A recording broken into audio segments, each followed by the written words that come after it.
First of all, I want to thank God, my Lord and Savior, for allowing me and giving me this opportunity to share with the veterans of foreign war, veterans of armed service, especially those that are not with us anymore here on earth.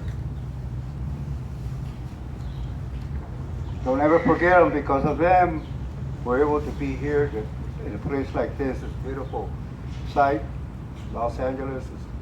And also, I'm going to begin by sharing about how did I get to go in the service. You know, when the war was on, I was just a teenager, just a kid that was going to school, and I'm sure a lot of you were like that. You know, because when they say Veterans Day, a lot of the kids, when they see you, they think this is the way that we went to fight for our country. They don't realize that we were the same age as they are now.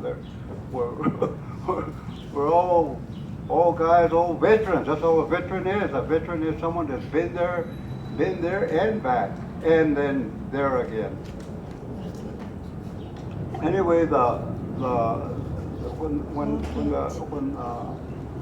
when the Second World War ended, it was in '45, and then 5 years later, the Korean conflict began. It began on the North and South Koreans, and the communists were trying to take control of their country. And then the United Nations was formed of 16 nations. So for a purpose like that, for any time that some country was being picked on, they always picked on the smallest country. I don't know if you ever know who Korea is and how big it is. I was looking it up on the map. I've forgotten. And it's right close to Japan. And talking about Japan, they were under the Japanese authority. The Japanese had fought for them for 20 years. So they've been in a lot of wars, you know. So anyway, when it broke down that they were losing it, in 1948, President Truman, our president, that was the president after Roosevelt, he adopted for the draft. There was no more draft after the Second War. That was it. It wasn't supposed to be no more. But because of what was happening, and they must have known a lot of insight that the Chinese were going to get into it. So what he did in 1948, he put an amendment for the draft, right? And then about 4 years later, I got drafted. So, I always wanted to be a soldier, you know. I didn't want to join. When I was a kid, I used to play soldiers. I used to play soldiers when I was 17 years old. I used to play with the neighbor kids. I used to love that kind of. We used to remember the rubber guns. You put rubber guns, shooting all that stuff. So kind of like that kind of stuff. But then, when I got drafted, well, you know, of course, it's a real thing now. This is real. But you have no idea, you have no clue where you're gonna go. A lot of us, you can relate to this. Me, myself, I come from the neighborhood. You never cross the tracks. You always stay on this side of the tracks. Not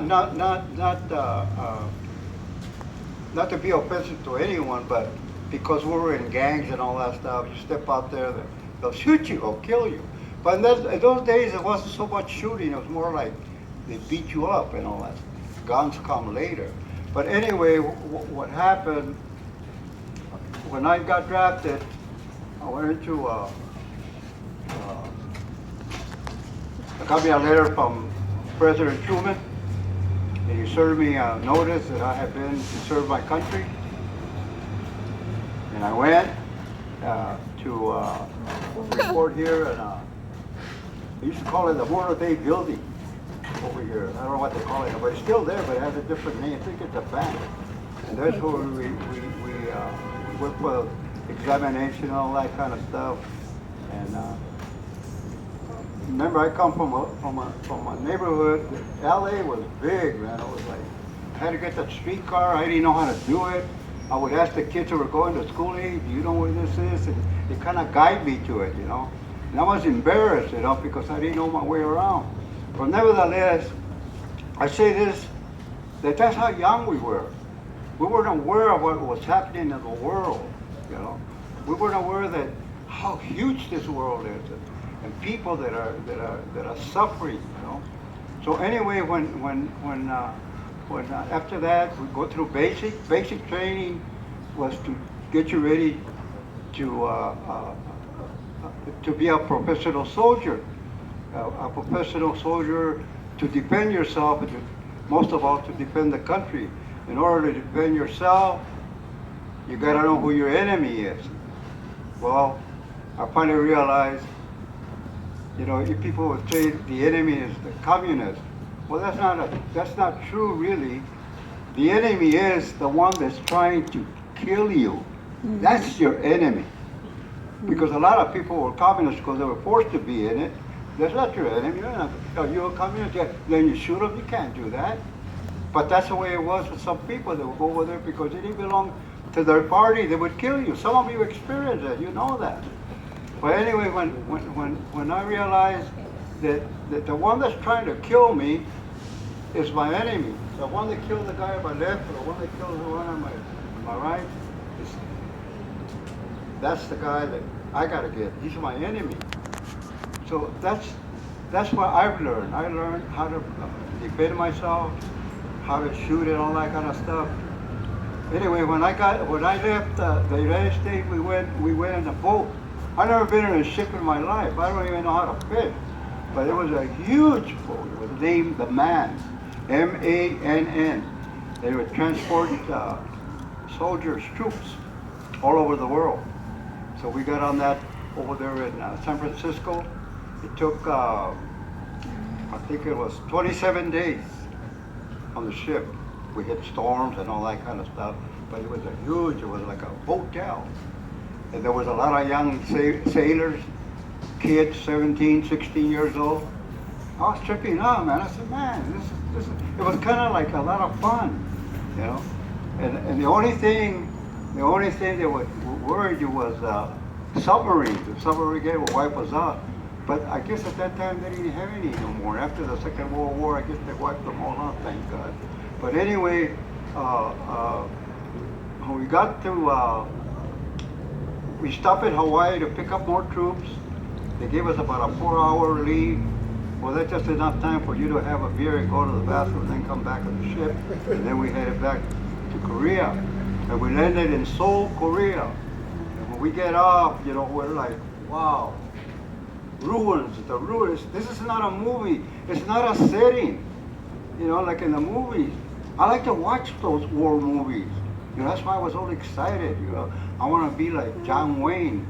But I didn't realize that John Wayne was never a soldier. He was an actor, you know. So anyway, when I saw all that, then it kind of like stuck in my head, man, this is for real, you know. And no sooner we get there, they start moving us and giving you numbers because they're gonna move separate the foot soldiers from the artillery and from the heavy weapons. And I was sort of like drafted into the 1st Cavalry and 5th Regiment, heavy weapons. And the mortars are 4.2 mortars. You've seen them on TV where the infantry has these little ones. Well, these were big 4 inches. That's why they call it 4.2 mortars. And that's what I was. I was an assistant gunner, and we go on trucks and we go and set up to go. But you never see the enemy. You never see the enemy. Thank God. Never see the enemy. But they give you a reading where to shoot, and then somebody tells you, you know, to continue firing. You made a direct hit and all that kind of stuff. So, you know, I can't say that that I ever killed anybody, and I can't say I never killed anybody. All I can say is that I was doing what I was supposed to do, and I thank God that I had good training. But anyway, after that, when we arrive in Seoul, I lost the spot right here. When we arrive in Seoul, we had our duffel bags and everything. And remember I said they were separating the infantry from the artillery and all that kind of stuff. But down that line, somebody ran off with my bags when we got off the train. A lot of soldiers lost their bags. We just come from the States. And you know, there's a lot of hustlers all over the world. And I said to myself, nothing changes, man. How did I let that get away? Anyway, that's what happened. And so that my orders were there. And I missed the boat, I missed the truck, I missed the bus, and then finally they round us up and give us a number on your helmet. Then that number, when they call that number, you will go. And then the infantry adopted us. We became infantry, foot soldiers. You know, well, I had all that training. I just gotten off from basic training, so I knew all that. It was nothing new to me. It was nothing like strange to shoot an M1 and all that. And then one thing I noticed that everything that we had, the equipment we had, was from the Second War, from the Second World War. We didn't have no new weapons. You know, and then I realized that that's why they were kicking our behind, man, because they had better weapons. They were being supplied by the Russians. The Russians were supplying the North Koreans. So they had better weapons than we did. As a matter of fact, they're the first ones that came out with the air attack jets. Yeah, they were the first ones. I forgot what they called. They were, anybody know what those jets were called? Sabres? Sabre jet? Sabre jet, right. There's a guy that was there. Were you a pilot? No. No? Okay. I'm not trying to be fun, just wondering. So that was a first for us, how advanced they were, you know. And what happened, it reminds me of when they attacked Pearl Harbor, we knew there was something was going to happen, but we never got ready. Same thing here. They knew that was going to happen. That's why Truman allowed to draft, because he could see beyond what was going to happen. And then when it happened, we thought we were going to take care of business in about a month, you know. But we didn't realize, and I'm sure a lot of people, the politicians didn't realize, we're just kids. We just follow orders, whatever they tell us to do. So what happened was that do you follow me so far? Yes. I feel like I'm not getting through. Am I getting through to you? Yeah. Amen. Thank you, Jesus. So what happened was that they All the way. Then some. Did you ever learn how to fish? Did you ever learn how to fish? oh.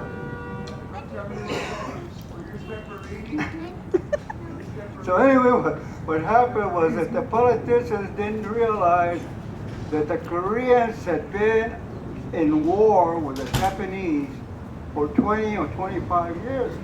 So they already knew how to fight. They knew how to defend themselves. And besides, when we went there, we didn't know nothing from nothing. And yes, we saw poor people, you know, that just like going right over here, the far over here, you see the homeless. That's the way it was there. You know, over there, the cardboard houses and all that, ruins and all that. And they said, oh man, this is, we're going to take care of business here. No way, man. They started getting supplied and everything. So we started losing, and they pushed us all the way back to the other side of Korea, which is Busan, from Seoul to Busan. And in Busan was where the United Nations headquarters is. So anyway, what happened was,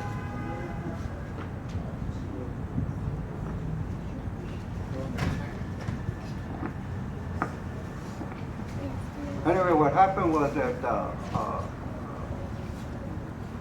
that's why the war prolonged, because they knew how to defend their country, no matter if they were communists or not communists.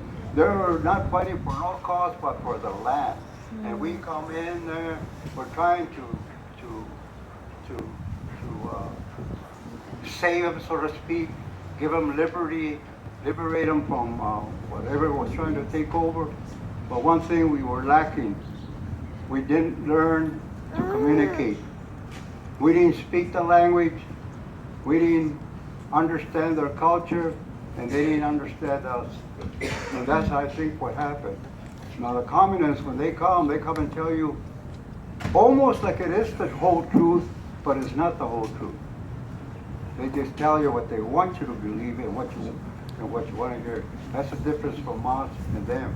We want to hear everything. We want to ask why not. Yes, the do's and don'ts. That's the difference from Americans and other countries. And then you decide what is truth. You're not going to get shot or anything like that unless you go against the country. So anyway, so that's what we young soldiers went through. We didn't know nothing. We didn't know, but we obeyed orders. When we were told to do something, we would do it. So anyway, they had a ceasefire. And they sent all us guys that were in the heavy weapons to Busan. That's where our company was. We finally got, I knew some of those guys. They said, you guys went AWOL. I said, no, we didn't. And anyway, we were now there with them. But I didn't know what it was. It was a United Nations building for all that. And we did a lot of guard duty, like MPs. We did towers, we did the gates, and officials will come and all that.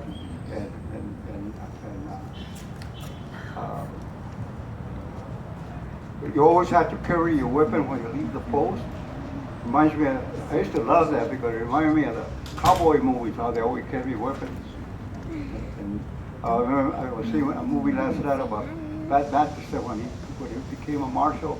He said everybody turned in their weapons and they didn't want to. They didn't want to. That's the same thing with us. But when we go to town, the only reason they did that because we were always an alert. An alert could be a green alert or a red alert.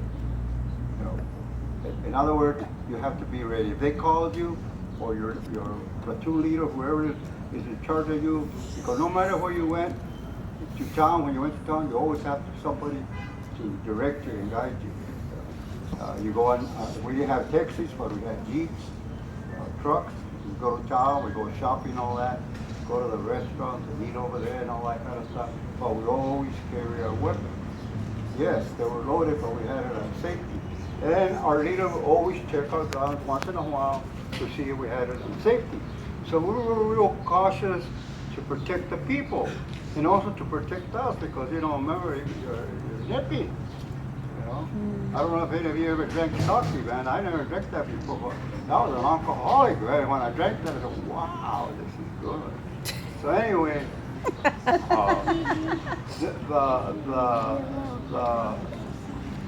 that's the things that we had to go through. So then anyway, they had an island where they had all the Chinese soldiers. And they were considered professional soldiers.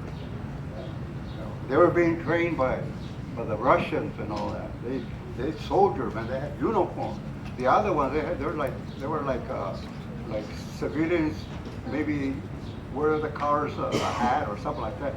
But they had their uniform, and they were gone home, man. So anyway, they were in this island. They had up this island. They had to isolate them from the mainland. So they took over somewhere down the line, they took over the compound where they were being prisoners. So they had a call for the airborne, but the airborne was still busy on the planet. I remember there was a ceasefire, but there was still war going on. A lot of people don't know about that yet. They kept it undercover. So when they found out they couldn't get nobody from the United States to save them, they got the commandos. Commandos are from England. They went in and rescued the people that were. officers that were captured in the compound. And then after we had to go over there and relieve them. So when they woke us up early in the morning and told us to pack up everything, we're leaving. Everybody thought we were going home for Christmas. Oh, wow, that's great. They put us in a boat, a merchant marine ship. It didn't go very far. It was like from here to Long Beach, and there we are at that island. It was like Alcatraz. And that's where all the prisoners were. And that's what we did. We guarded prisoners. And you gotta remember, we were not foot soldiers. We were gunners from heavy weapons. But because there was lack of soldiers that were losing it, right? Then MacArthur comes in. How many remember MacArthur? You know MacArthur, he was a great, great general. He came in and the Chinese came and they pushed us all the way back. They were losing it, and then MacArthur comes in. He knew their tactics, he was a smart general. He pushed them all the way back, all the way back. And when they got to 38 parallel, and the 38 parallel is when they separate North Korea from South Korea. Separate. North Korea is a communist country. South Korea is like a democratic country. So when they got there, he went through. He put them way beyond that. When the president found out this, he had a meeting with MacArthur. Said, "You can't do that. You got orders not to cross." They had a lot of rules that they didn't want to start a third world war. That's what they were trying to prevent. But nevertheless, they were killing people left and right. There was no rules. We had rules. You couldn't shoot unless they shot you first. So nobody wants to go out at night. Even if when they shoot you, all you see is a flash. Then you're not sure if it was the enemy that shot you or one of the guys that got a little too much. So we were always at pins and needles, never knowing what do the right thing and the wrong thing. But because we're young people and all that, we took it slow. We could handle it, and especially us guys. I come from the neighborhood, so I could adapt to a lot of that stuff because that's the way we were in the neighborhood.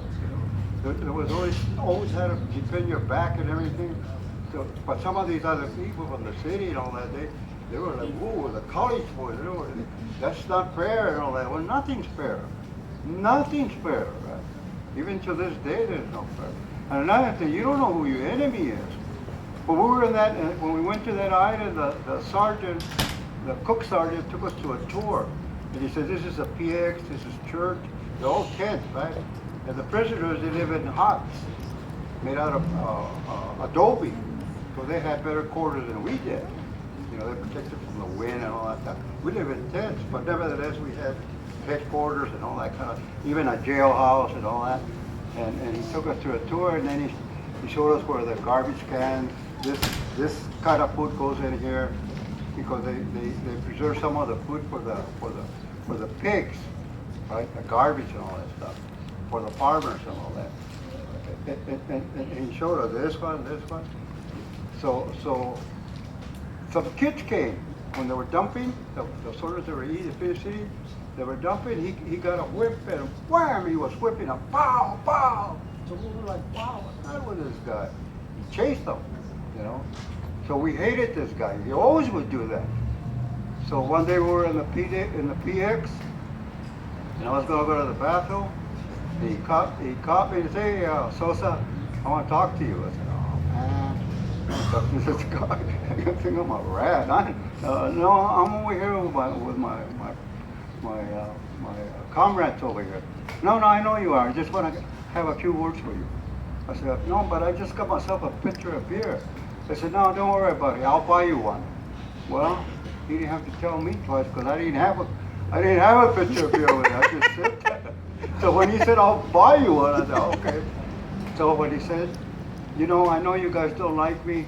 I know that you see me whip on those kids, but you don't know about 2-3 weeks ago, before you guys got here, there was another group that came here, and when they were dumping their garbage, boom, boom! They all, I don't know, there was more than 6, he said. I don't know how many, but they're all wiped out. And that's the purpose of him hitting those kids to get away. Because they don't listen to you. Kids don't listen to you, right? Even here today, some of you have kids and they don't listen to you. I'm not telling you to get that rod and weapon. Don't do that. You got to arrest that. but anyway, they I realized that this guy was trying to protect us. Not only that, but the children, right? So those are little things that I noticed, that that overpass us, and then we don't realize we think that everybody, only those that go to the front line and they shoot out are the ones that get killed, and they don't get to come home because unless they can find the body, they'll sit at home or they bury him over there. But there's one thing that I always remember this. And I always, because I come from a big family. And our family is real tight.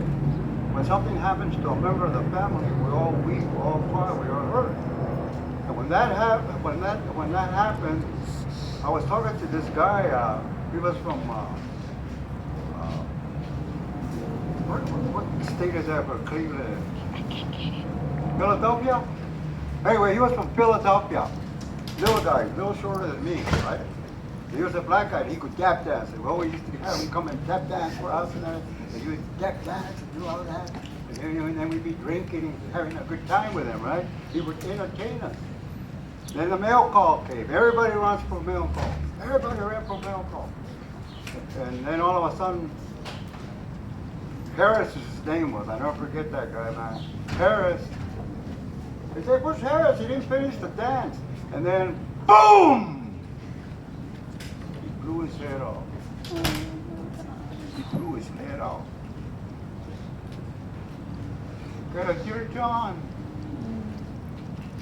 If you don't know what a Dear John is, it's a letter from your sweetheart, whether it's a wife or a girlfriend. You want nothing to do with him no more. And just, boom.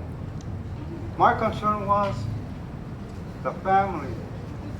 They're not going to hear that he died in action. What do they tell them? I say this, that's the way war is. War is not like in the movies, I remember one time when I was part of the infantry, when I was part of it, and we had to do an exercise. Now, again, we don't know if it's a real exercise because we're supposed to be undercover anyway. We're not supposed to be shooting real ammo because we're under peace deal. But we don't know that. So we're going to attack this hill, like one with the ammo and the other guy's next to me, and he tells me, "Are you scared?" I said, "Yeah, of course I'm scared." "Well, you don't look scared." "What am I supposed to look like? I'm scared." See, so then he said, "Is this for real?" And I thought about it, and I realized that there was no music. You know, in the movies, when they're gonna go approach a hill, the music. And then the music comes, something's gonna happen. And I said, "There's no music, man." And then all of a sudden you hear, oh my God, hit the ground, and boom, boom, boom. And that's one of the things that I always remember, that it's real. It's not a nightmare. It's real. Some of those things you wish it was a nightmare, but it's not. It's not. But I thank God that I was able to serve my country. I used to get in trouble sometimes. How many remember Article 15? Many of them. All of you got in trouble. I was always getting those Article 15s, man. Those guys that work on the freeways, cleaning up and the gangs, the gentleman group. Caltrans. Well, that's Article 15. They didn't volunteer for that, but the judge gave them all to go to the Georgia, wherever they go. That's how we were. We were like that. And my worst one, they give you guard duty. That was the worst one.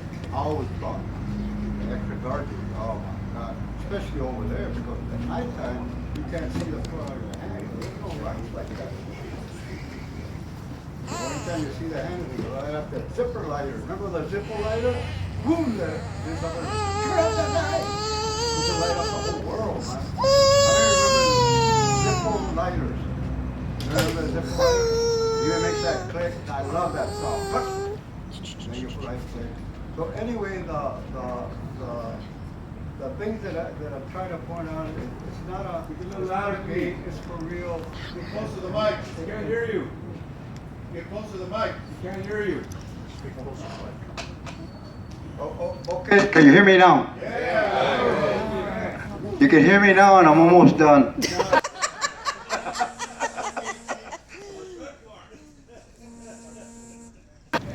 So sorry about that. They should have told me before.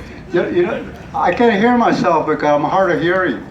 Even though when I wear the hearing aids, I can hear all that sound over there, but I can't hear nothing over here. It drives me nuts. That's another thing.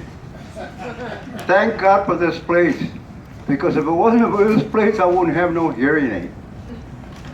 I mean, they supply me with a hearing aid, and the good kind. I had different kinds, but this is the best right now. So that time I came, the doctor said, "What do you want?" I said, "Hearing aid." Well, which kind? You look like a professional and know a lot about hearing aid. Give me the best. And she did. She gave me the best. It doesn't mean that I can hear like you can, because I hear a lot of sounds from different places. You can't get used to them. You know, you hear people whispering over here. You can't hear them, but I can. But you still can't make out what they're saying. But anyway, getting back to don't forget that you serve your country well. Whatever you do, don't feel sorry for yourself. Poor me, no. Because some of them never came home. Never came home. Never had a chance to get a thank you for your service. You know, I remember when I first put on this hat, my daughter bought it for me, and I didn't realize. Then as soon as I had it on, people would come and tell me, "Thank you for your service." And I go, "Oh, I don't remember serving this place." You know, I don't remember. And then my daughter would try, "Dad, it's the hat, it's the hat." Oh. And then one day we're in a baseball game, and this Oriental lady came and said, you don't feel offended if I give you a gift?" I said, "No." So she brought me a hot dog and a soda, and she said, do you like onions?" "No, I don't like onions." "Here, then have this one." And she gave me her hamburger. And I was like, and then she said, "Thank you for your service." And I go, wow.